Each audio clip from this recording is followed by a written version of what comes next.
크게 박수 한번 쳐볼까요?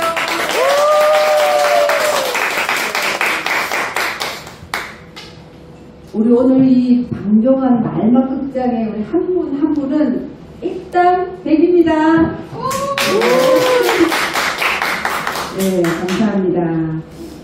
오늘 이곳은 화성시 민들레 연극마을 제17회 품앗이 공연 예술 축제 방종한 말막 극장입니다. 오신 여러분 진심으로 환영합니다. 네, 여기 오니까 어떠셨어요? 꽃이 피고 또 풀냄새가 나고 또 파란 하늘도 있고 노수 살아가는 작은 마을에 지붕들이 이렇게 붙어있는 풍경 정말 정겹죠? 네. 이렇게 자연과 어울려있는 공연장 우리 대한민국에 보신 적 있으세요? 없어요.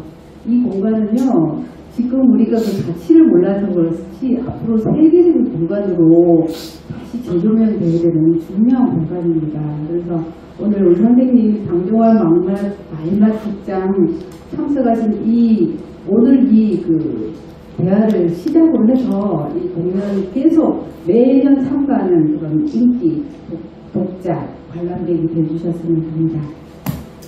그래서 그 시간 동안에 이 축제 안에 사실 방종한 연극이 시작된 것도 4, 5년 되는가요? 네. 그럼 오랜 4, 5년 동안이 이제 이어지면서 올해는 특히 말막 극장이라는 것이 또 새로 기획이 돼가지고 첫 스타트를 열게 되는 정말 뜻깊은 시간입니다. 오늘 여러 토대 인사를 모시고 방종환의 말막, 그리고 노래 주머니, 그리고 하루 샤스, 이런 말막 연극 이야기를 들어보도록 하겠습니다. 네, 먼저 오늘의 초대 손님을 간단히 이제 해드리겠습니다. 앞에 명패도 이제 잠깐 올려놨는데요. 짧게 제가 소개를 하면 소개 당하신 분께서 간단한 소감이나 본인의 멘트 해주는 게 훨씬 더 좋을 것 같아요. 먼저 우리 어린이 문화운동을 이끌고 계시는 어린이문화연대 이주영 상임대표님이십니다.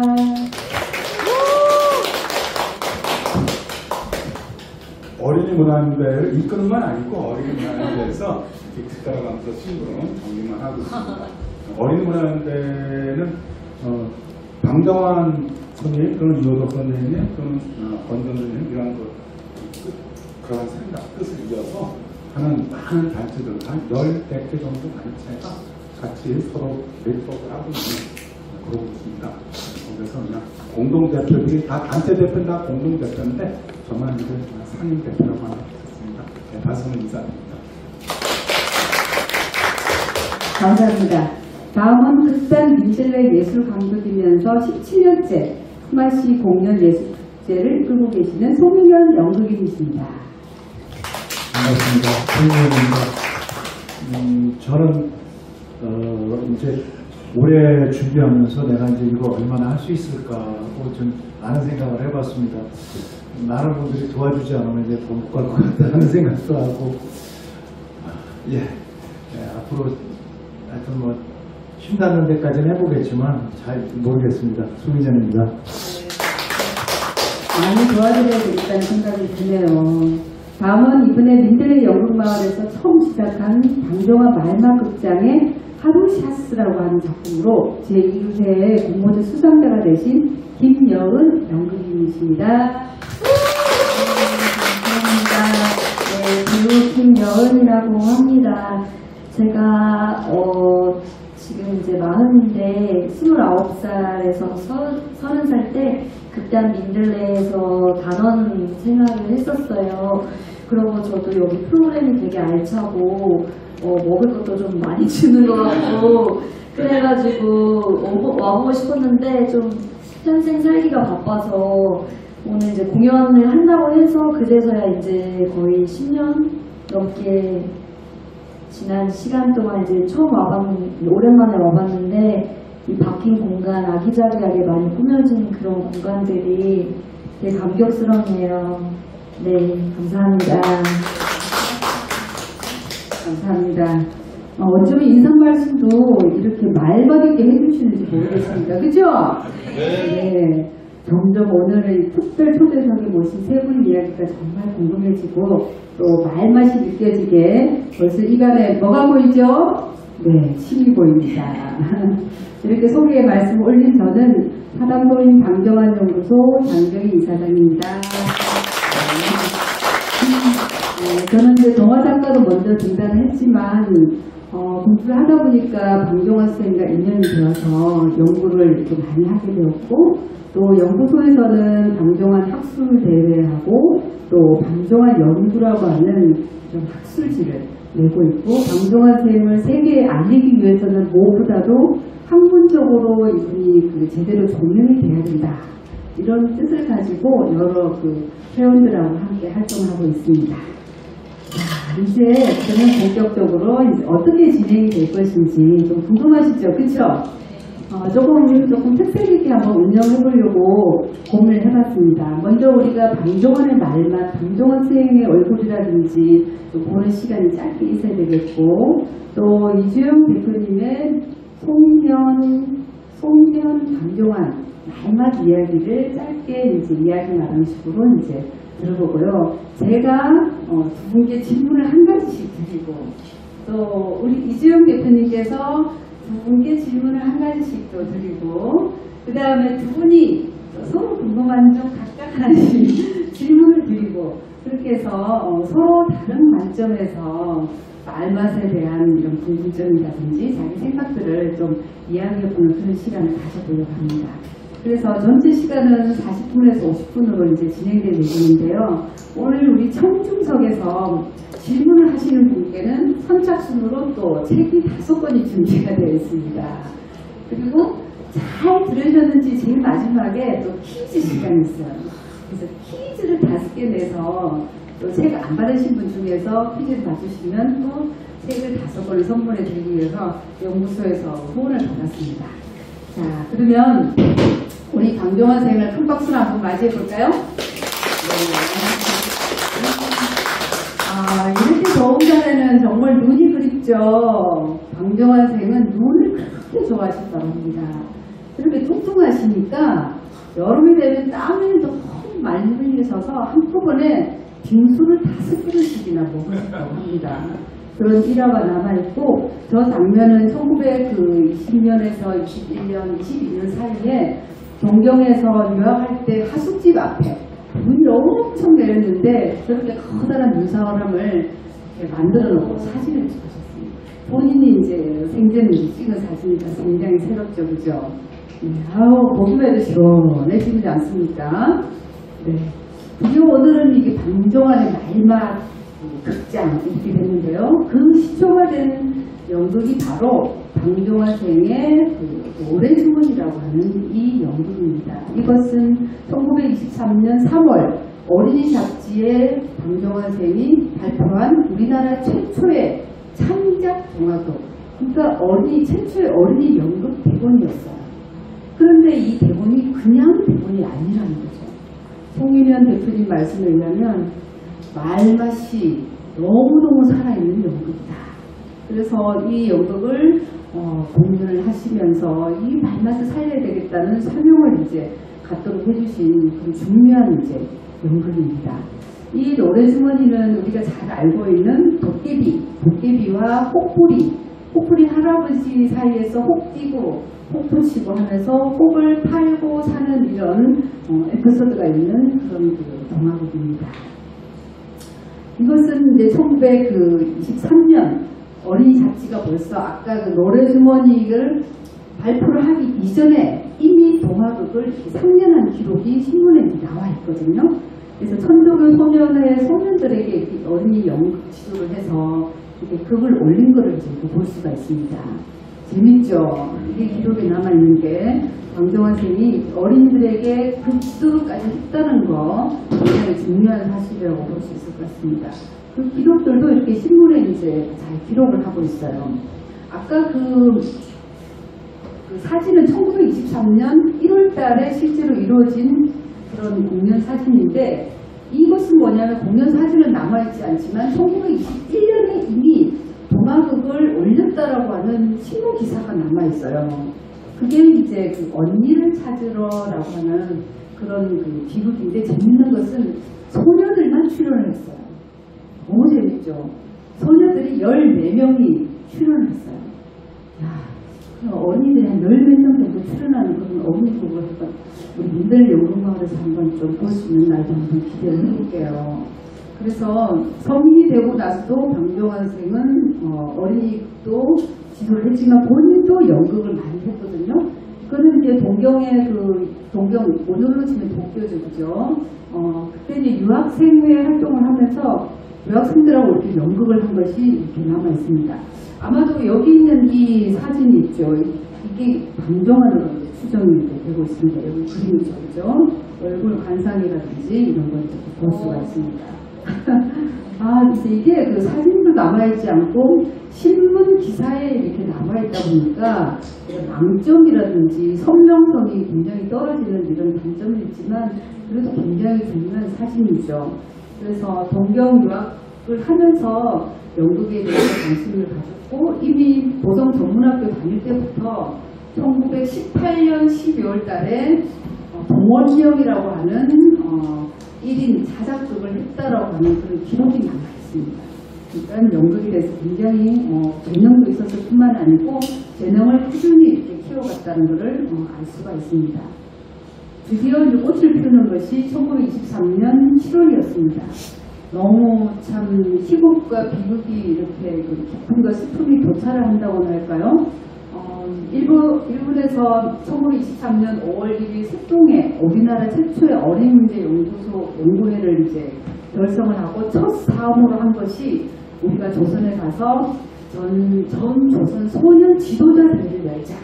이게 첫 사업으로 결정을 하고 색동의 회원들하고 개벽사의 어린이 잡지 편집진들하고 모여서 처음으로 개최한 행사가 바로 이겁니다. 근데 방정환 선생이 돌아가신 날이 7월 23일이세요. 지난주요, 그렇죠? 그런데 이 행사를 시작한 날이 7월 23일이었어요. 요즘도 이게 5일 행사도 얼마나 힘드세요, 그렇죠? 저 당시 때 저 소년 지도자대회를 7일 동안 한 거예요. 7일 동안 하고 맨 마지막 날 7월 29일에 동화극을 또 올려요. 동화극을 올려서 이렇게 그걸 이렇게 상연해서 실제로 어린이 지도를 어떻게 해야 되는지 실제 상연도 노래도 부르고 가무대회도 하면서 이렇게 참여하셨던 많은 교사 또 소년 지도자들 앞에서 이렇게 보여준 기록이 이제 나타나 있습니다. 이러한 방정환 선생이 우리가 흔히 볼 때는 동화 고연관이 잡지 만든 사람이 이런 것 좀 보이지만 어린이 연극에 굉장히 깊은 조예를 가지고 또 실제로 지도하시고 또 그 대본까지 쓰면서 이거를 제대로 어린이 예술로 정착시키려 노력한 것을 알 수가 있는 겁니다. 하늘에 계신 우리 방정환 선생님께 좀 응원의 박수를 한번 보내주세요. 다음은 이제 방정환 선생의 이 말맛을 이어서 또 이 민들레 연극마을에서 꽃을 피우고 계시는 송민현 대표님 이야기 들어봐야 되겠죠, 그렇죠? 그래서 송민현 대표님 이야기를 듣기 전에 방정환 더하기 송민현 말맛 연극 이야기 유재영 대표님 모시고 짧은 이야기 마당을 열어보도록 하겠습니다. 네. 네, 방정환에 대한 역사를 이렇게 설명해 주셨는데요. 사실 방정환 선생님은 아까 얘기한 대로 어린이 청소년, 우리나라 어린이 청소년 연극의 시작이라고 했는데, 제가 이제 또 공부를 하다 보니까 이게 어린이 청소년 연극 시작이 아니라 그 전에 어른 연극에서 이게 시작점 아닌가 하는 생각이 들 정도예요. 그러니까 우리가 신태시 또는 신소설, 그 다음에 신파고 이런 게 있었는데, 그거와 또 다른 동원연극부터는 새로운, 그리고 고려대학교 연극부의 시작이고, 그러니까 이것도 한번 연극 쪽에서 연구를 해봐야 되지 않을까 그런 생각을 합니다. 그래서 오늘 이제 방정환과 송이의 말만 연극이 지금 뭐냐라는 이 얘기를 우리가 이제 시작을 했잖아요. 그래서 이 맛과 멋, 이 맛과 멋이라는 말은 참 우리말에서 많이 쓰고 있는 그런 맛깔스러운 말 중에 하나라고 생각합니다. 손맛, 쓴맛, 물맛, 입맛. 그래서 입맛은 음식이 그저 다음은 내가 무엇을 느끼는지, 그죠? 느끼는 것이라면 그런 거라면, 말맛은 어떤 사람과 사람이 주고받는 말이라든가 또는 어떤 구조를 가진 이야기, 이야기를 이제 들려줬을 때 귀에 닿아서 내가 머리를 무엇을 떠올리게 하는지 그런 거라고 할 수 있겠지만 그런 말이라고 할 수 있는데 그게 기쁨일 수도 있고 또 슬픔일 수도 있고 뭐 외로움일 수도 있고요. 괴로울 수도 있고 즐거움일 수도 있고 또 말과 말이 꼬이거나 풀어지거나 서로 치고 빠지는 그런 재미일 수도 있겠죠. 그런 걸 우리가 이제 모아서 말맛이다라고 이제 말할 수 있겠습니다. 그래서 방정환은 동화 구연을 하면서 듣는 사람들이 이러한 감정을 생생하게 떠올리기 위해서 스스로 많은 노력을 했다는 게 이제 그분의 기록에 보면은 나옵니다. 그러니까 방정환은 그 이야기, 노래, 그림을 이 세 가지를 어린이나라에서 어린이의 영혼을 키우는 가장 중요한 그리고 가장 훌륭한 예술이라고 했습니다. 그래서 어린이는 밥이 되는 지식, 그러니까 지식은 우리가 인지적인 발달, 이거는 밥이라고 하면은 그래서 그러나 이 지식만으로는 좋은 사람이 될 수 없다. 사실 가만히 살펴보면은 오히려 지식이 또 나쁜 사람을 만들기도 하잖아요. 그래서 방정환은 좋은 예술이라는 그런 예술이란 좋은 반찬을 부지런히 잘 구해 먹어야 어린이들이 완전한 좋은 사람이 된다고 했습니다. 그래서 이제 방정환은 어린이들한테 이러한 이야기, 그러니까 우리가 이제 보통 하면 뭐 문학이라고도 하고 또 동화라고도 하고 요즘은 또 이야기꽃이라는 말도 씁니다. 그래서 이야기꽃을 전달하기 위해서 온 힘을 다했고 그 가운데 하나가 동화구연이었죠. 근데 동화구연을 1920년대 초부터 28년대 말까지 약 1000회 정도를 전국 순회를 해요. 그럼 참 엄청난 양이죠. 그래서 동화구연의 가장 최고다라고 이제 역사에서는 그 기록을 하고 있어요.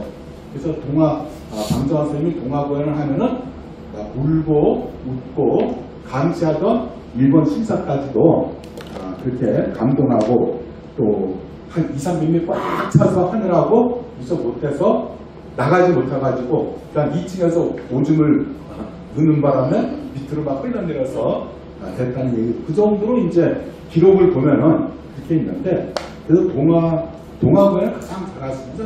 동화구연은 말로 하는 연극이잖아요. 어떻게 하면 그렇죠?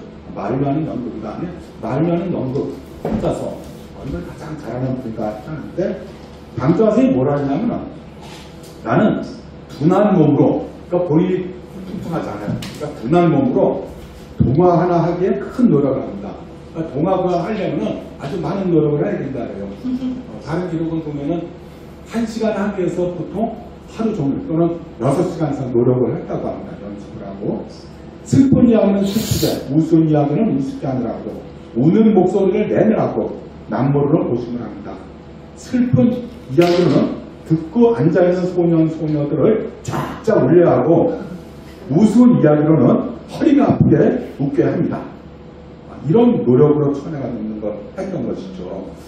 그래서 우리가 이 말맛이라는데 이런 그 방정환의 그 말맛이라는 말 이걸 이제 개념을 연구에 도입한 이는 누구죠? 평생 우리 어린이 청년 연구운동을 펼쳐온 송년. 근데 왜 이런 말을 하냐면 저희도 80년대부터 계속 방정환의 글을 읽었어요. 글을 읽고 또 한 10년째 방정환의 글만 읽는 우리 방정환 연구소 장정님 이쪽 모임에서는 10년째 일주일에 한 번씩 계속 방정환 글을 읽어요. 그 정도로 방정환이 쓴 글이 많아요. 그걸 쭉 읽는데 우리가 말맛이라는 걸 생각을 못했는데 어느 날 손님한 대표님이 방정환 선생님 글을 읽다 보니까 진짜 말로 하는 연극 근데 참 이렇게 관객들을 그런 독자들을 읽고 올리는 것은 그 맛이 살아있다고. 그래서 방정환의 말맛이 이게 연극에 좀 도입되는 거 아니냐. 이런 이야기를 하면서 하신 얘기가 뭐냐면 연극에 대해서 한동안 아마 또는 정식 연극하는 분들은 이런 얘기를 많이 했던가 봐요. 말로 진행하는 극작법이 무대에서 행동을 저해한다고 해서 되도록 사용하지 않기를 권했다고 합니다. 특히 무대에서 경제성을 강조하면서 말을 압축하는 풍토가 생겼는데 이 때문에 우리 연극에서 말맛을 즐기는 사람이 줄고 언어의 풍성함이 줄어든 것이 아닐까라고 생각한다고 지적했습니다. 이거는 그 방정원 어린이 연극론을 쓰셨는데 거기에 나오는 글을 제가 따왔습니다. 그래서 송인영 대표는 이제라도 방정환 선생의 말맛을 살려서 풍부하게 좀 살려서 연극이 우리말의 모본이 되게 해야 하지 않을까. 그래서 아까 전 아나운서가 우리말의 모본이 아니라 연극 배우들이 하는 게 우리말의 모본이 돼야 된다. 이렇게 만들게 된 그 아주 야심찬 커다란 꿈을 꾸겨서 이렇게 말맛을 해나가고 있습니다. 그래서 방정환 선생님이 토끼자판이 방정환 말맛의 결정차라고 했습니다. 사실 여러분들 송은영 배우는 말하기를 토끼의 자판을 그 말을 따라가다 보면 저절로 문제가 해결된다면서 말맛의 결정체라는데 정말 방정환 선생님의 말맛의 결정체가 아닌가 여러분들이 노래 주머니나 또는 토끼자판을 읽어보시면 천천히 읽어보시면 느끼실 것 같아요. 저도 그 토끼자판 읽으면서 참 많이 놀랐거든요. 그래서 제가 초등학교 3학년 교과서 책에서 노력도 했었고 그랬었는데 우선 토끼자판이라는 그 제목부터가 굉장히 참 놀라워요. 왜냐하면 토끼자판이 그 전부터 했던 말이 아니라 우리나라에 쭉 있던 이야기인데 대부분 그 전에는 은혜 모르는 호랑이예요. 그럼 뭐예요? 관점이 호랑이가 은혜몬으로 간 거예요. 은혜 모르는 걸로. 그런데 방정환이 이거를 재판으로 바꿔놨어요. 토끼가 중심이 됐고요. 근데 읽어보시면 알겠지만 은혜 모르는 호랑이나 여기에서는 기본으로 개념에 대한 잘못, 집단. 그러니까 나무에다가 사람이 잘못됐기 때문에 이 사람을 먹어도 되는 거죠. 그죠? 또 길에 대해서 사람이 잘못됐기 때문에 소에 대해서 사람이 잘못됐기 때문에 잡아먹어도 된다는 거예요. 그런데 토끼자판, 토끼가 말을 쭉 따라가다 보면은 자연스럽게 아니네. 사람이 아니라 이 한 사람, 나그네라는 한 사람이 중요하다는 거죠. 그러니까 어떤 그 문제를 집단과 한 개인을 나눠서 볼 수 있는 이런 눈을 불러주더라고요. 대단하고 또 하나는 아까 노래주머니도 이 노래주머니라는 말이 우리 쭉 있던 이야기잖아요.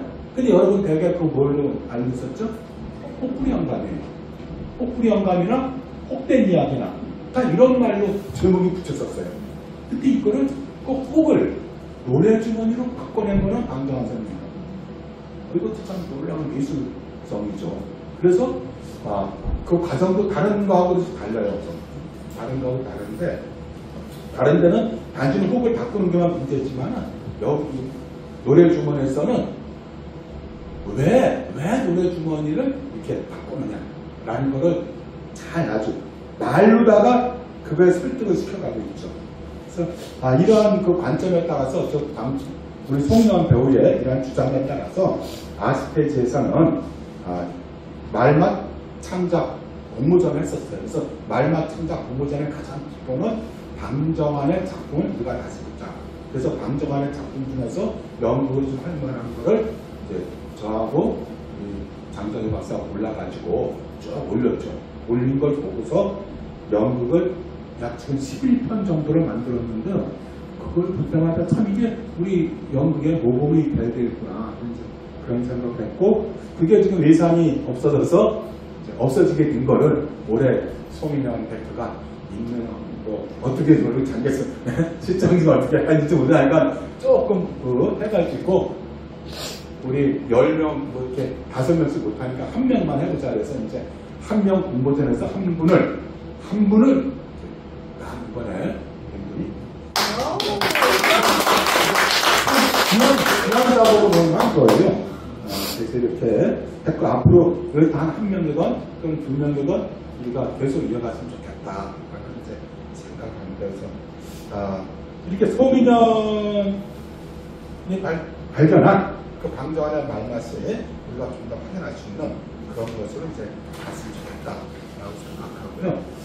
그래서 말맛이 살아있는 이야기로 만드는 그런 연극을 우리 어린이들이 몰두하면서 정말 어린이들의 몸과 손으로 예술을 만날 수 있을 때 정말 우리 어린이들이 지식에 의한 인간이 아니라 그렇죠? 이 감성을 열어 그런 완전한 좋은 사람 방정환 선생님 말씀대로 완전한 좋은 사람으로 자라도록 하는 좋은 예술이 될 수 있을 것 같습니다. 독자와 관객이 생생하고 진실하고 아름답게 느낄 수 있는 말맛이란 무엇인가? 또 어떻게 우리가 이걸 찾아낼 수 있을까? 오늘 짧은 시간이나마 그 길을 찾아가는 또 하나의 발걸음이 되기를 기대합니다.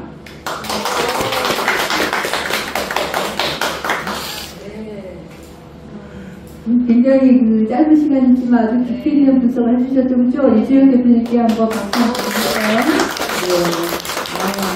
네, 감사합니다.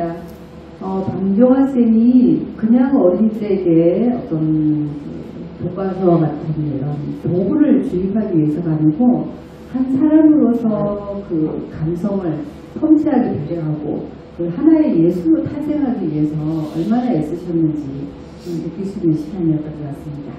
이제 드디어 두 분의 이야기를 들을 시간입니다.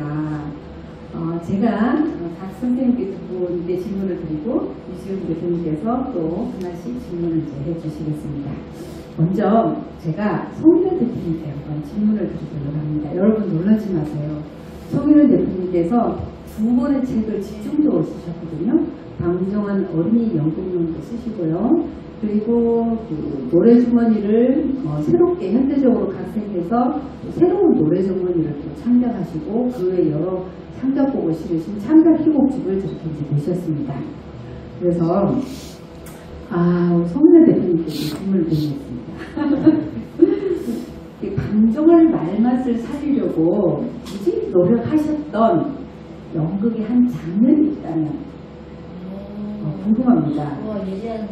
네, 짧게나마 한 장면을 실현해 주셔도 좋고요. 아마 어린이날 100주년 기념으로가 우리가 준비한 게 호랑이 형님이라는 작품이었어요. 제일 먼저 호랑이 형님을 준비하면서 어린이날이 100주년인지를 사람들이 잘 모르더라고요. 그래서 제가 선생님 제가 100만 원만 주시면 내가 전국을 돌아다니면서 어린이날을 홍보하겠습니다. 그래가지고 이제 선생님한테 100만 원을 받아가지고 전국을 다니면서 10군데를 다니면서 제가 홍보한 연극입니다. 그때 호랑이 형이 저기에서 정말 많은 친구들한테 이 작품을 좀 너무 우리가 해봐라고 하는데 아무도 안 해서 할 수 없이 제가 하면서 판소리 하는 친구들한테 이걸 좀 주니까 좀 좋겠다 싶었는데 역시들 아무도 반응을 안 보이더라고요. 그래서 제가 이걸 잡아가지고 그 방정원 선생님 말대로 따라갔어요. 호랑이가 얼마나 크자면 집채만한 호랑이에요. 집채만한 얼마나 하다고요? 집채만한 호랑이 집채만한 호랑이가 내려온다. 집채만한 호랑이 며칠이나 줄인 듯이 그 큰 입을 쫙 벌리고 입맛을 쩍쩍 하시면서 슬금 날겨온다. 이거 제가 정했습니다. 요거는 그냥 방정원 선생님 글을 쫓아가면서 말을 붙이다 보니까 그 말이 저절로 노래가 되지 않나 싶었고, 그래서 제가 마지막 극장에 대한 조금 더 자신이 생기지 않았나 하는 계기가 됐던 작품입니다. 감사합니다. 와. 이거 한번 해볼까요?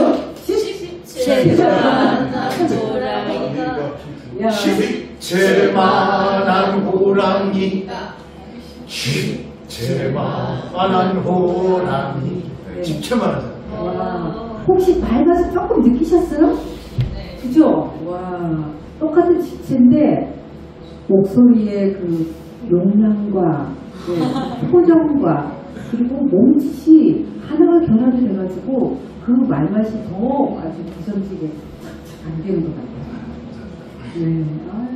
제가 나중에 우리 선생님께 질문을 할 거예요. 말맛 중에서도 우리 음식도 짠맛이 있고 좀 달콤한 맛이 있고 또 쓴맛이 있고 그렇잖아요. 그죠? 그럼 이렇게 말맛을 봤을 때 쓴맛은 어떻게 내나요? 와, 좋다. 사실 이제 제가 말맛에 대한 이야기를 많이 하니까 우리 연극하는 친구들이 그러면 사투리를 써야 되는 거 아니에요? 라고 하는 친구들이 있었어요. 그럼 사투리 써도 되죠.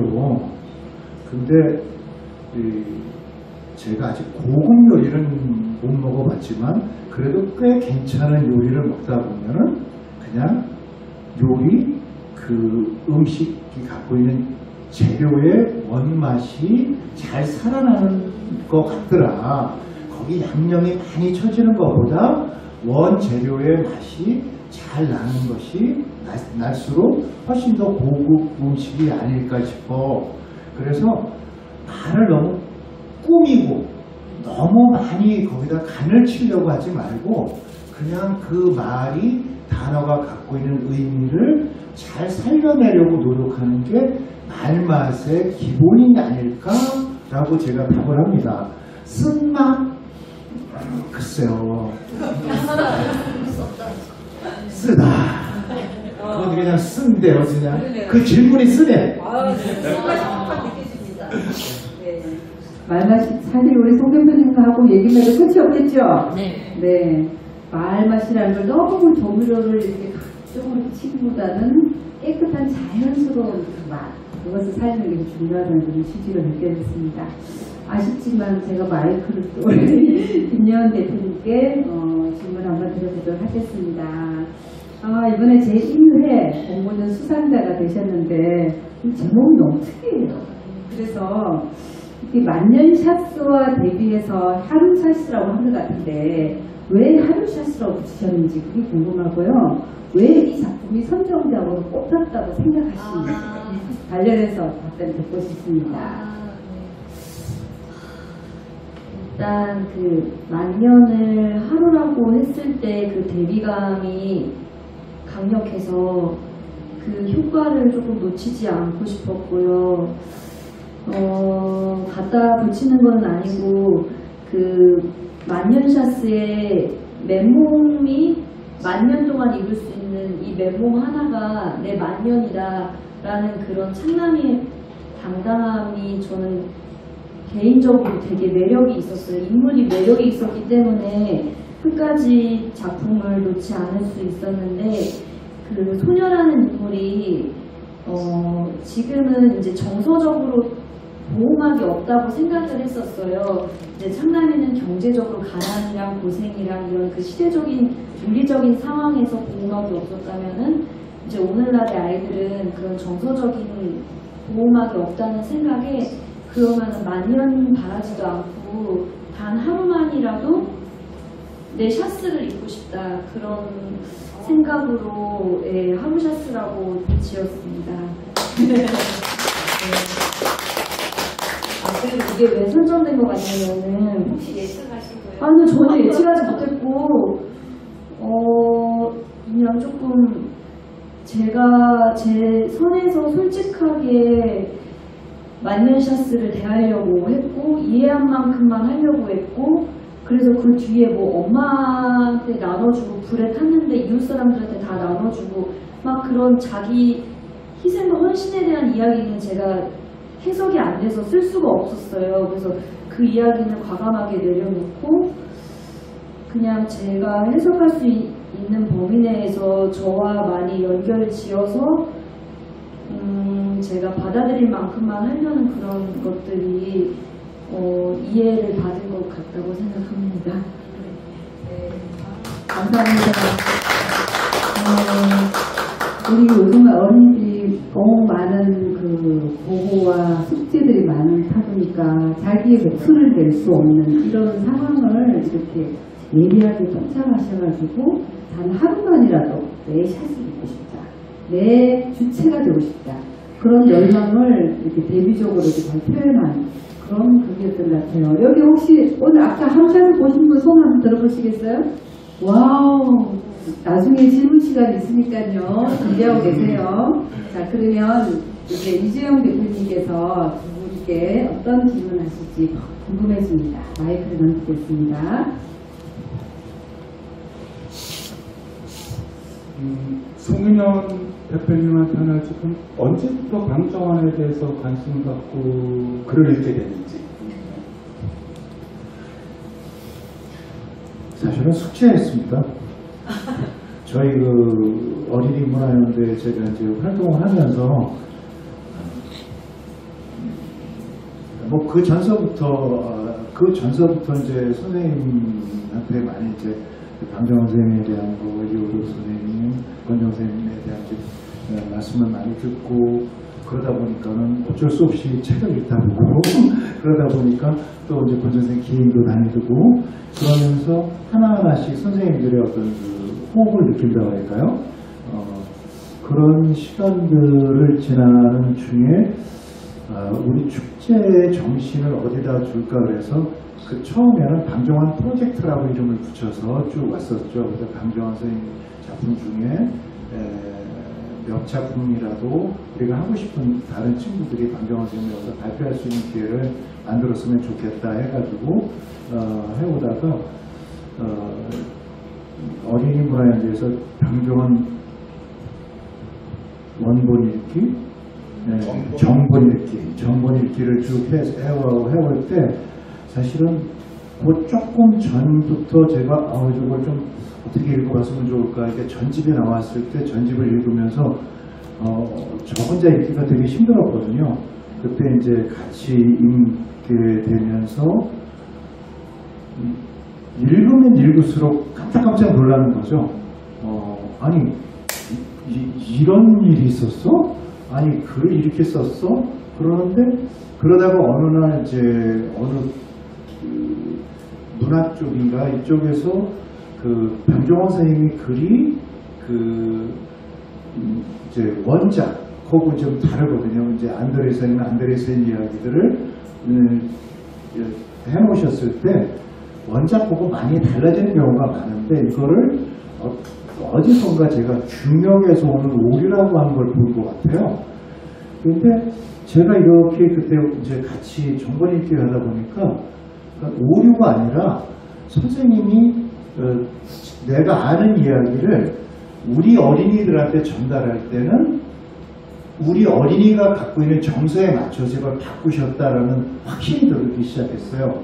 그게 그 선물 아닌 선물이라는 이제 글을 읽을 때 원본에는 12살 소녀로 되어 있는데 13살 소녀로. 그래요. 요 한 살 차이에 뭐랄까 관객들이 들을 때 그 차이가 엄청나다는 거예요. 그래서 거기서 제가 이거는 분명히 당신이 아시고 하는 거지 그렇게 오류해서 온 게 아니라구나 하면서 다시 들여다보니까 너무너무 그런 감동이 오는 거죠. 그래서 이걸 좀 더 연구를 해보고 싶다 그러는데 솔직히 제가 그걸 쫓아가려니까 연극을 하면서 어디 쫓아가니까 너무 지치는 거예요.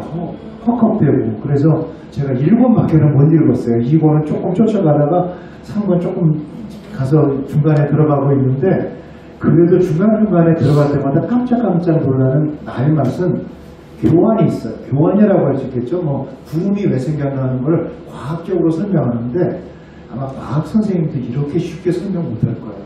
읽어보면 그 말이 제대로 되고 있는 엄청난 그런 힘들을 느끼는데 정말 더 공부하고 싶다 하면서도 아직 제가 좀 너무 헉헉대느라고 너무 지쳐서 방정환의 것까지는 쫓아가지 못하지만은 그 모임에 항상 그 마음을 열고 다가가고 있습니다. 저희 어린이 문화연대에서 방정환 정본 읽기를 매달 한 번씩 하고 있습니다. 줌으로다가 누구나 들어볼 수 있고 지금 6년째 하고 있어요. 지금 말씀하신 처음부터 하는 것도 내용 그냥 아무 때나 되는 그런 겁니다. 지금 김영원 배우님 이제 이야기한 것처럼 지금 왜 자신이 이게 됐는지 잘 아시는 것 같아요. 제가 이제 지금 3회째 심사를 계속 하고 있는데 심사하면서 제가 가장 이게 중점이 둔 게 뭐냐면 두 가지죠. 하나는 그대로 방정환의 이야기, 정본을 그대로 재현하는 경우, 즉 그대로 재현하는 경우도 있어요. 이제 그런 경우는 어떻게 이걸 하고 있는 건가 이제 보는 거고요. 그다음에 또 하나는 그걸 그대로 재현하는 게 아니라 어떻게 내 걸로 만들어서 하느냐. 그래서 방정환의 작품을 내 걸로 만들어 할 때 가장 핵심이 뭐냐면은 원본을 얼마큼 읽고 어떻게 이걸 해석했냐는 거거든요. 근데 제가 이번에 들어온 걸 쭉 보면서 좀 읽었네? 좀 읽었네라는 생각이 들었어요. 만년서스를. 그리고 만년서스를 자기 식으로 해서 이렇게 갖고 있네. 하루서스로. 이거는 정말 새로운 해석인데, 그 원작과 똑같잖아요. 되잖아요. 원작의 생각을 좀 하나 더 발전시켰다고 봐요. 제가 볼 때는. 만년서스의 생각은 하루서 하나 더 바꿔냈다. 깊이 있게 발전시켰다라는 생각이 들었어요. 그래서 제가 궁금했던 게 두 가지였어요. 하나는 도대체 이 배우는 만년서스를 몇 번 읽는 거야? 그다음에 하나는 왜 제목 주인공은 소녀로 했지? 물론 제 나름대로 추론을 했지만 소녀 이름을 안 쓰고 소녀를 썼단 말이에요. 그래서 오늘도 제가 유심히 들었어요. 소녀라는 게 어떻게 와닿는지, 왜 소녀를 했는지 두 가지. 일단 소녀로 한 이유는 이게 답지를 베끼고 엄마한테 빨개벗겨서 쫓겨나고 이게 제 실화 이야기예요. 근데 제가 왜 만년샤스에 꽂혔을까 생각을 해보니까 창남이도 그 맨몸 하나로 나갈 거예요 하는 그 울분이 되게 만나지는데 그래서 계속 대본을 수정하고 하면서 보니까 저의 무의식에서도 맨몸으로 까였던 순간이 있었던 거죠. 근데 저는 수치의 맨몸샷이었고 창남이는 당당한 맨몸이었고 그래서 지훈이 뭐였죠? 소녀. 근데 이게 너무 사적인 거고 사실 엄마 캐릭터도 너무 세가지고 그거를 수다하려고 많이 수정을 좀 한 게 지금 오늘 발표한 건데 그게 이제 너무 개인의 1인극인데 너무 개인의 그런 사적인 거가 공감대를 끌어내려면은 어떤 보편 타당한 제3의 분이 필요할 것 같았어요. 그리고 저 개인적으로도 뭐 개인의 어떤 상처를 이야기하기보다 좀 더 사람이 넓어지고 싶은 욕구가 있는 거죠, 작가로서. 그래서 소녀라고 조금 객관적으로 하려고 그렇게 했고요. 그 다음에 첫 번째 질문이 어떤 거였죠? 만년서스 몇 번 읽었어요? 이번 영화 저 한 30번 정도 제가 애쓰였던 걸 훨씬 더 많이 읽었어요. 진짜요? 소녀를 어떻게 느끼셨는지 궁금한데 혹시 답변해 주실 수 있는지. 그래서 저는 그걸 보면서 네. 왜 이름을 안 썼을까? 독특하다. 그래서 창남이라는 소년이 어떤 그것도 상당히 수치스러운 거잖아요. 그렇죠? 소년이라고 수치. 근데 그거를 이 소년이 이겨냈단 말이에요. 오히려 승화해서 당당하고 나갔거든요. 근데 이 소년은 누구지? 근데 본인이라고까지는 생각을 못했어요. 다행이다. 어떤 소녀라는 소년에 대비한 소년인데 소년이 과거의 아이였다고 하면은 소년은 현대. 그래서 100년 전의 소년과 100년 후의 이 소녀가 또 앞으로의 100년을 생각하면서 서로 자신들의 주고받은 걸 승화시키려고 했구나. 그래서 저는 소녀로 그러니까 이름을 안 쓰고 소녀를 썼던 게 저는 더 오히려 좋았었어요. 그래서 뽑았습니다. 감사합니다. 이게 쉽지 않거든요. 아니, 두 분이 시간 갈 줄 모르고 말씀을 하시네요.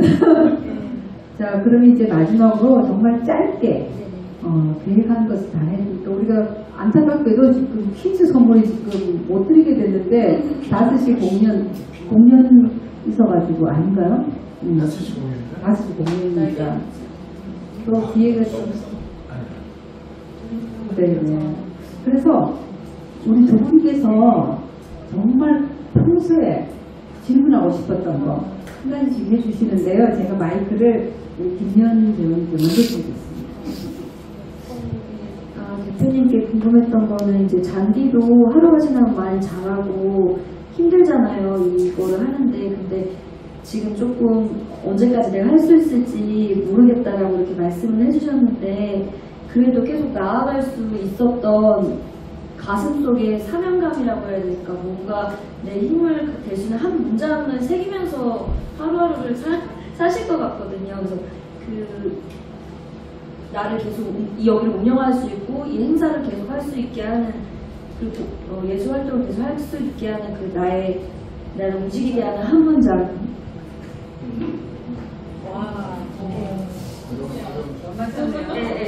고마워요. 와, 감사의 마음. 그럼 바로 이어서. 사실 우리 여원 배우가 한동안 이제 연극을 안 했었어요. 그러다가 다시 연극으로 와서 안 할 줄 알았어. 근데 다시 연극을 하게 된 계기가 무엇일지, 말맛을 도전하게 된 계기가 무엇일지 하면 두 개를 하나로.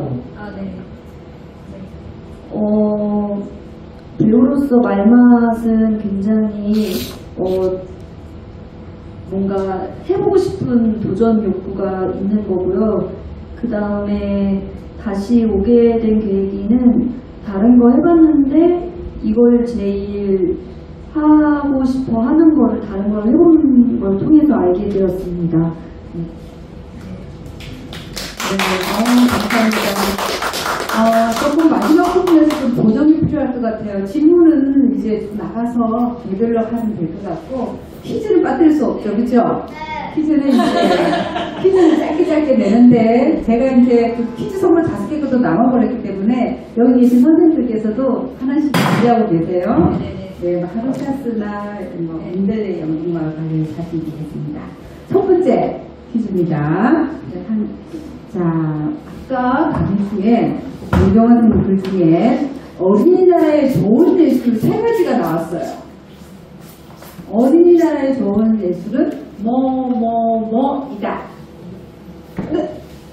이야기, 노래, 그림. 와! 올라가세요. 와! 저희 안 봤네. 첫 번째 거. 아파요? 선생님 탐이 났습니다. 네네. 고맙습니다. 자, 오늘 예술축제는요, 포마시 여름 공연 예술축제입니다. 자, 올해 몇 회입니까? 17회! 와!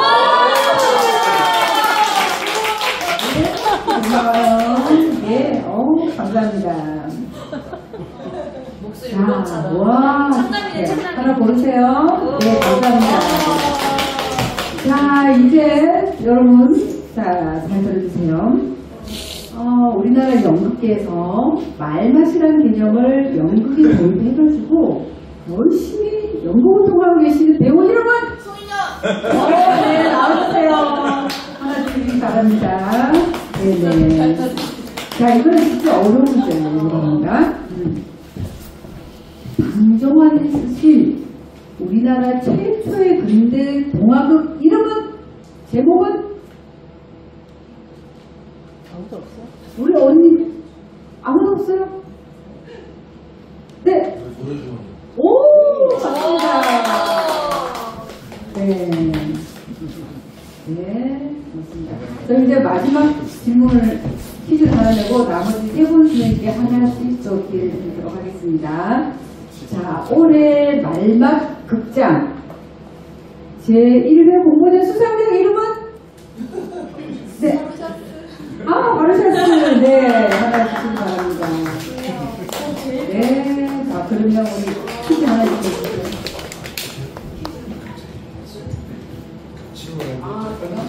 그래, 그럼 먼저, 자, 그러면 말을 할까요?